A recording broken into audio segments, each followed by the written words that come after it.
Hello everyone. Today we are going to introduce the government into our dynamic model.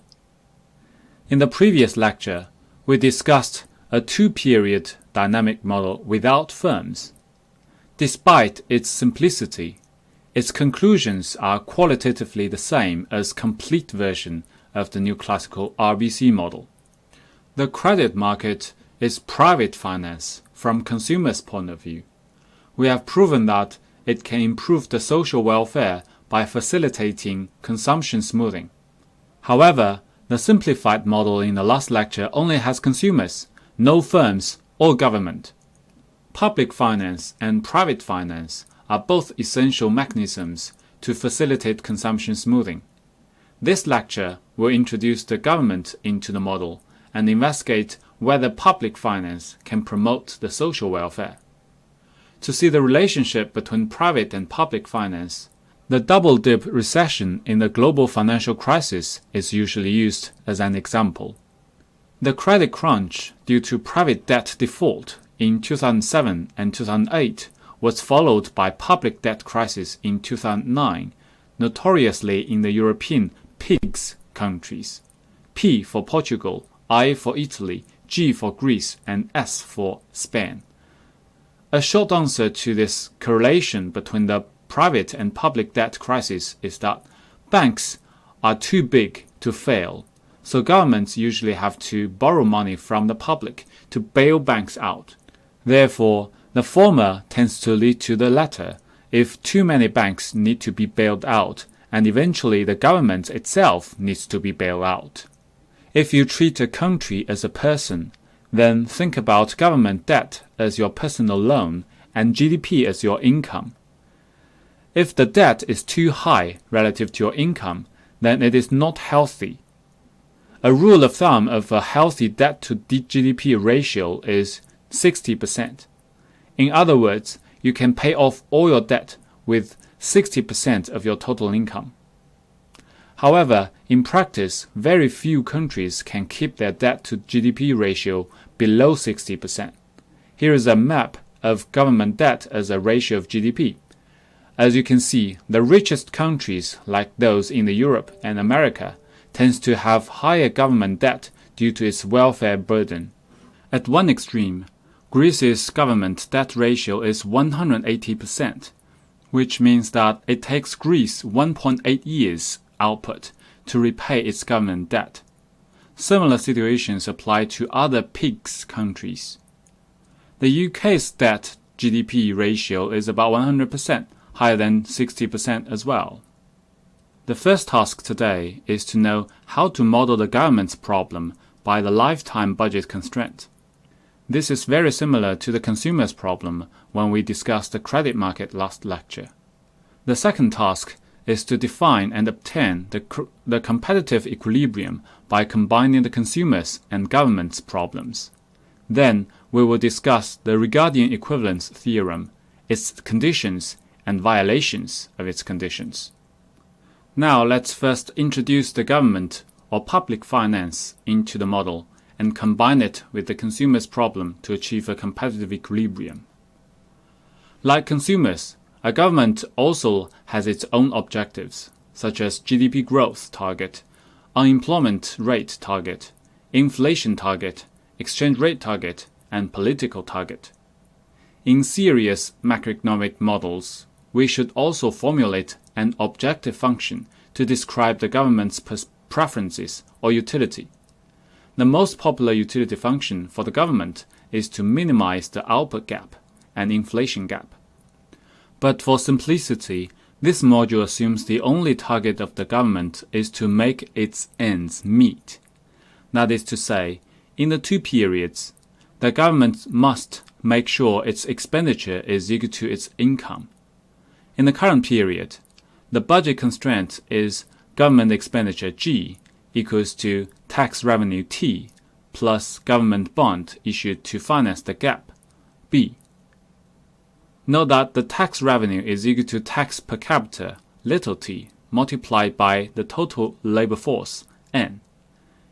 In the future period, the expenditure is government expenditure G prime, and the bond repayment with interest, 1 plus R multiplied by B.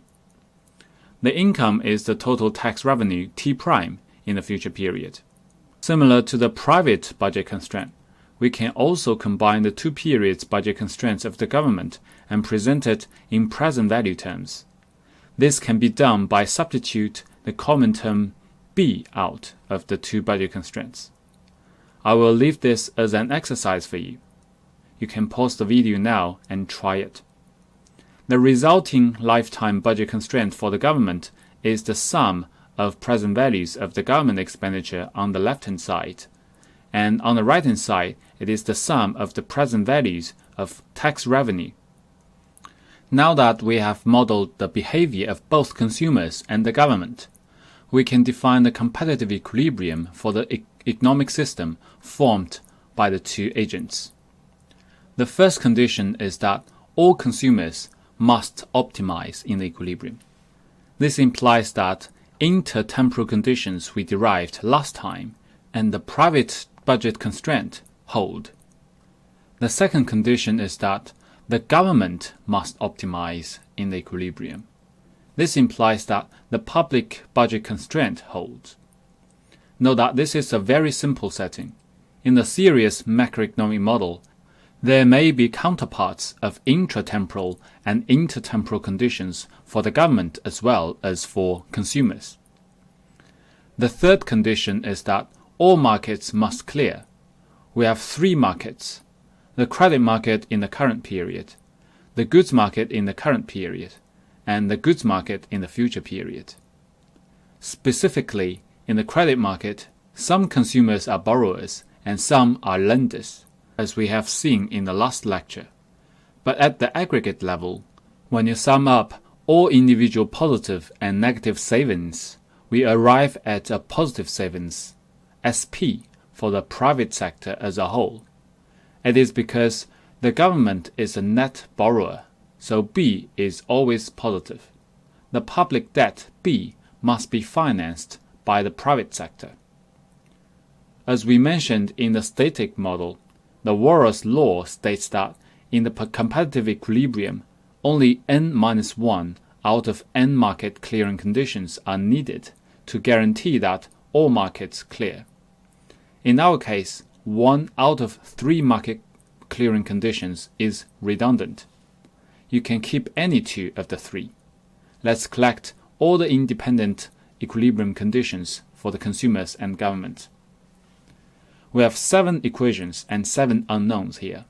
For the consumer, the intertemporal condition and the lifetime budget constraint holds for both borrowers and lenders, so the subscript I can be either lenders or borrowers.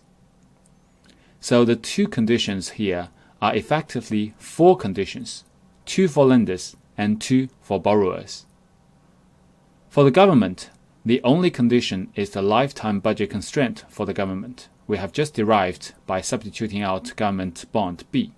This is similar to how we derived the consumer's lifetime budget constraint by substituting out personal savings S. And finally, we keep only 2 market clearing conditions for the current and future goods market while dropping the redundant condition for the credit market. If an explicit function form of the utility is given, then you will be able to solve the entire simultaneous equation system by the method of substitution. The logic is the same as solving a 2 unknown equation system which you are familiar with, such as x plus y equals to 1 and x minus y equals to 2. What you are going to do is to express y by x and then substitute it into another equation, and you can solve for both. It's the same in this 7 equation system.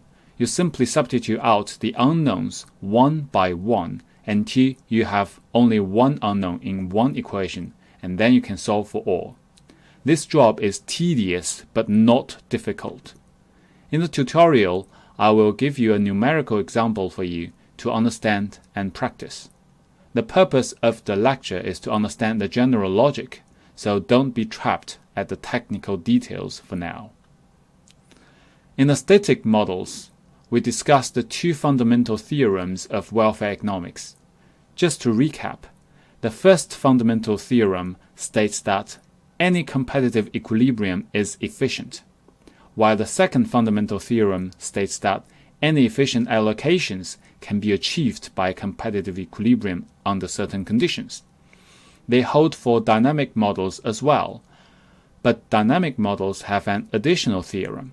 This is proposed by the classical economist David Ricardo in 1820. He argued that, in point of economy, there is no real difference in either of the models of financing a war that cost £20 million.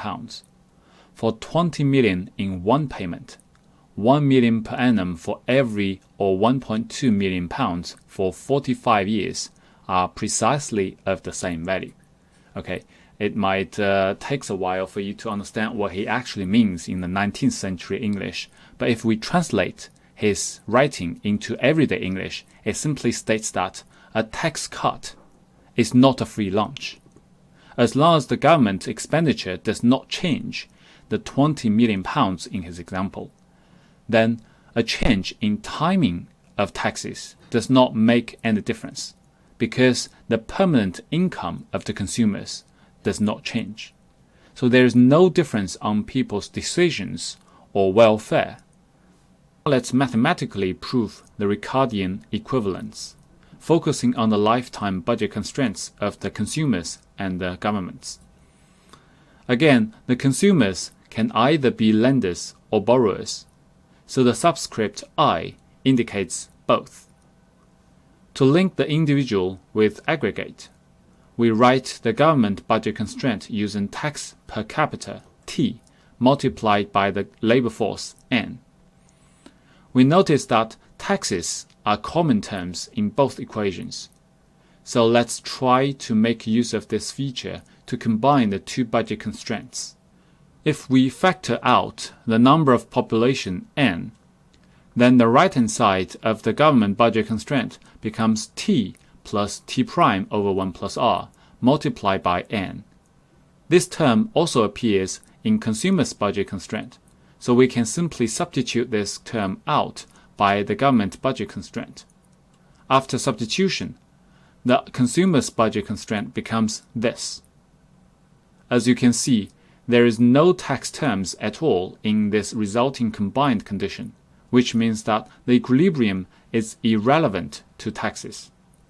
Decisions only depend on the present values of the government expenditure G and G prime.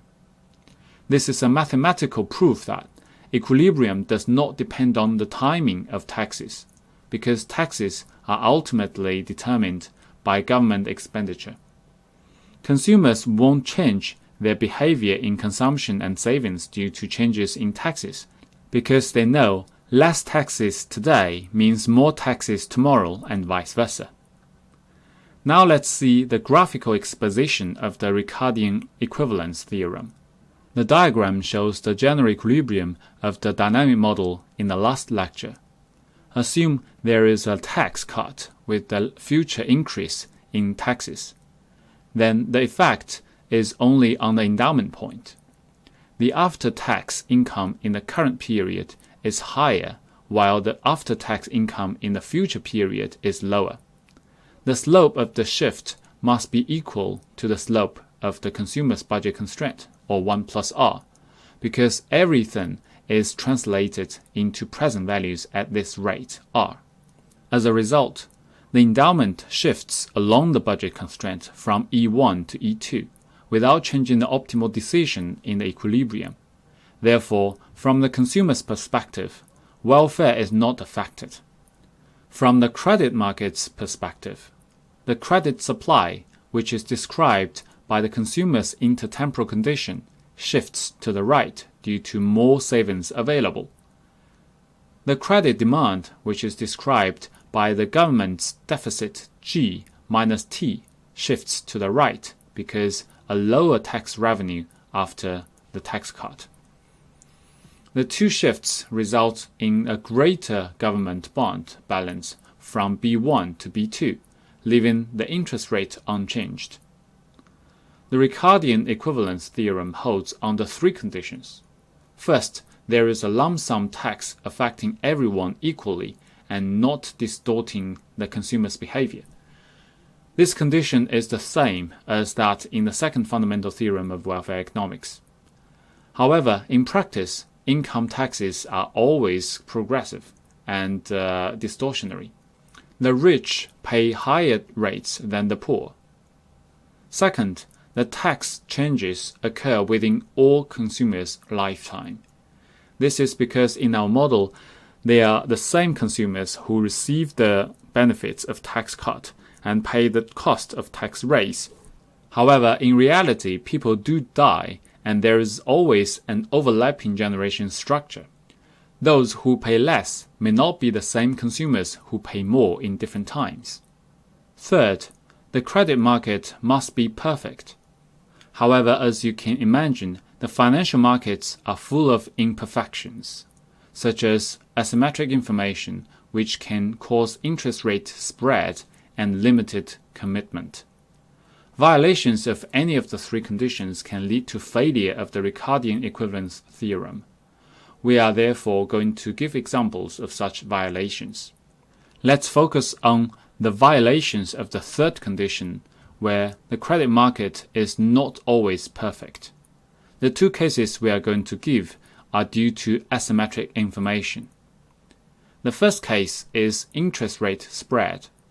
As we know, a defining feature of credit market or financial market as a whole is asymmetric information. Not all borrowers are able to repay their debts, but due to asymmetric information, lenders do not know their types. Let's denote proportions of good borrowers and bad borrowers by A and A1 minus A. To facilitate the credit market, financial intermediaries like banks are established to improve the risk tolerance of default. This is based on a very powerful law of statistics called the law of large numbers, which means that if you try a very large number of times, then the chance of success is fixed. The intuition is that if you think you cannot do it, that is because you haven't tried enough times. However, for an ordinary person like you and me, some failures are catastrophic.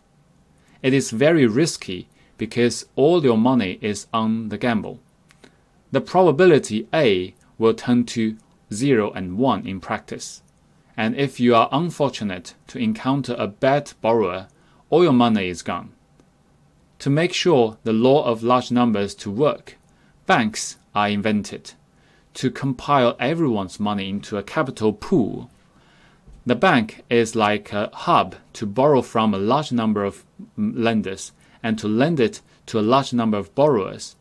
Among this large number of borrowers, they can be either good or bad, but on average, the bank can enjoy a fixed default rate thanks to the law of large numbers.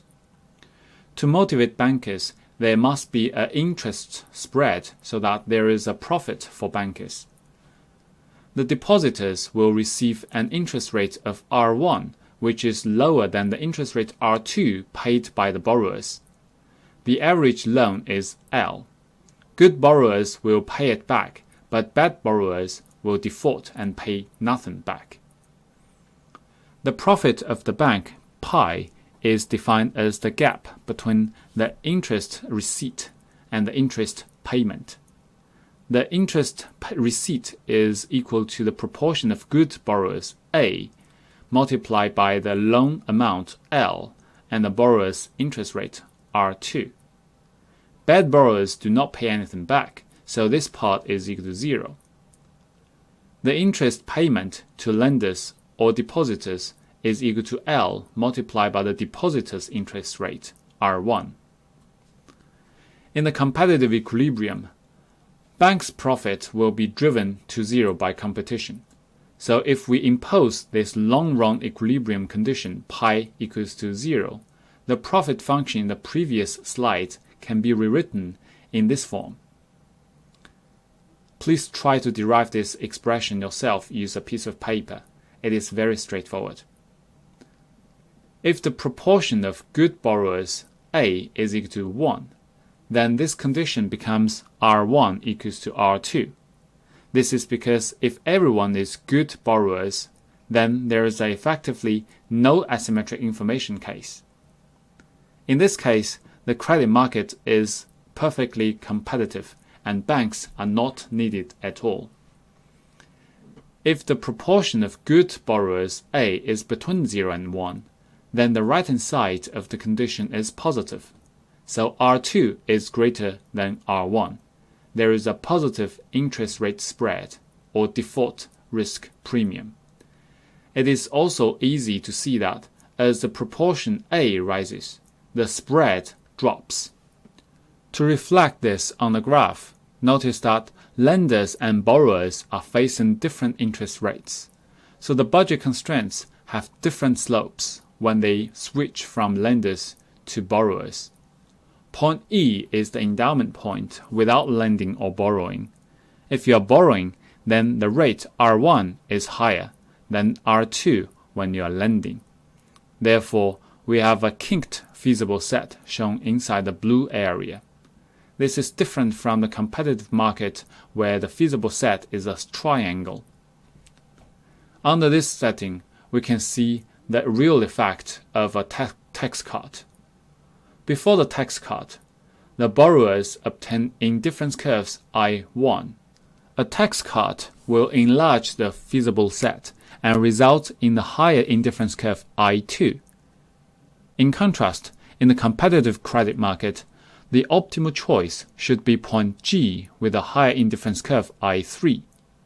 A tax cut does not change the optimal choice G. Therefore, if interest rate spread exists, then there is a real effect of tax cuts and Ricardian equivalence will fail. In the data, the interest rate spread is always significant and volatile. It tends to be high during recessions. For example, during the Great Depression in 1930s, oil crisis in 1970s, and the global financial crisis in 2008. The spread peaked due to the high uncertainty of who are the good borrowers. Therefore, those who can manage to borrow must borrow at a higher rate to prove that they are good borrowers. The second violation we are going to discuss is limited commitment. Interest rate spread is a result of ex ante asymmetric information, because you cannot tell good from bad borrowers. In contrast, limited commitment is due to ex post asymmetric information, which happens after the contract is signed. To reduce the incentive to default, lenders usually require the borrowers to provide collateral as a peace of mind. In case of default, the collateral will be repossessed by the lender. For example, in mortgages, houses are usually used as collaterals. Assume the borrowers own an asset H with a future price of P.